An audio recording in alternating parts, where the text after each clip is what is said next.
ಮೆಸ್ಸಿಗೆ 10 ಕೋಟಿ ಮೌಲ್ಯದ watch gift ಕೊಟ್ರ ಅನಂತ್ ಅಂಬಾನಿ. ನೋಡಿ, ಭಾಳ ಚರ್ಚೆ ಆಗ್ತಾ ಇದೆ. ಇದು ಭಾರಿ ಕಾಸ್ಟ್ಲಿ ವಾಚ್ ಕೊಟ್ಟಿದ್ದಾರೆ ಅಂಥೇಳಿ. ಭಾರತದ ಪ್ರವಾಸದ ಕೊನೆಯ ದಿನ ವಂತಾರಾಗೆ ಭೇಟಿ ಕೊಟ್ಟಿದ್ದರು ಫುಟ್ಬಾಲ್ ಐಕಾನ್ ಮೆಸ್ಸಿ ಅವರು. ಅನಂತ್ ಅಂಬಾನಿ ಒಡೆತನದ ಒಂದು ಪ್ರಾಣಿ ಸಂಗ್ರಹಾಲಯ ಇದು ವಂತಾರ. ಇದು 10 ಕೋಟಿ ಮೌಲ್ಯದ ವಾಚ್ ಹೆಸರು ರಿಚರ್ಡ್ ಮಿಲ್ಲೆ RM003V2. ಇದೊಂದು ಅಪರೂಪದ ಏಷ್ಯಾ ಆವೃತ್ತಿಯ ಬಹುಕೋಟಿ ಮೌಲ್ಯದ ವಾಚ್ ಆಗಿದೆ. ವಂತಾರದಲ್ಲಿದ್ದಾಗ ಮೆಸ್ಸಿ ಎಡಗೈನಲ್ಲಿ ಈ ವಾಚನ್ನು ಕಟ್ಟಿದ್ರು. ಈಗ ವೈರಲ್ ಆಗ್ತಾ ಇದೆ.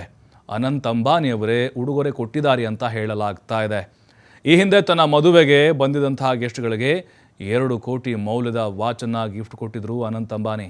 ಈಗ ಮೆಸ್ಸಿಗೆ 10 ಕೋಟಿ ಬೆಲೆ ಬಾಳುವ ಈ ಭರ್ಜರಿ ಮತ್ತು ಕಾಸ್ಟ್ಲಿ ಗಿಫ್ಟನ್ನು ಕೊಟ್ಟಿದ್ದಾರೆ ಅಂತ ಹೇಳಲಾಗ್ತಾ ಇದೆ. ಯಾಕಂದರೆ ಮೊದಲು ಮೆಸ್ಸಿ ಅವರ ಕೈಯಲ್ಲಿ ಈ ಥರದ ವಾಚ್ ಇರಲಿಲ್ಲ.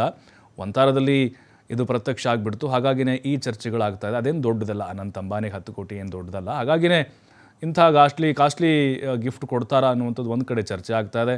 ಇಷ್ಟು ಕಾಸ್ಟ್ಲಿ ಗಿಫ್ಟನ್ನು ಕೊಟ್ಟಿದ್ದಾದರೂ ಯಾಕೆ ಅಂತ ಆ ರೀತಿ ಪ್ರಶ್ನೆಗಳು ಕೂಡ ಬರ್ತಾ ಇದ್ದಾವೆ.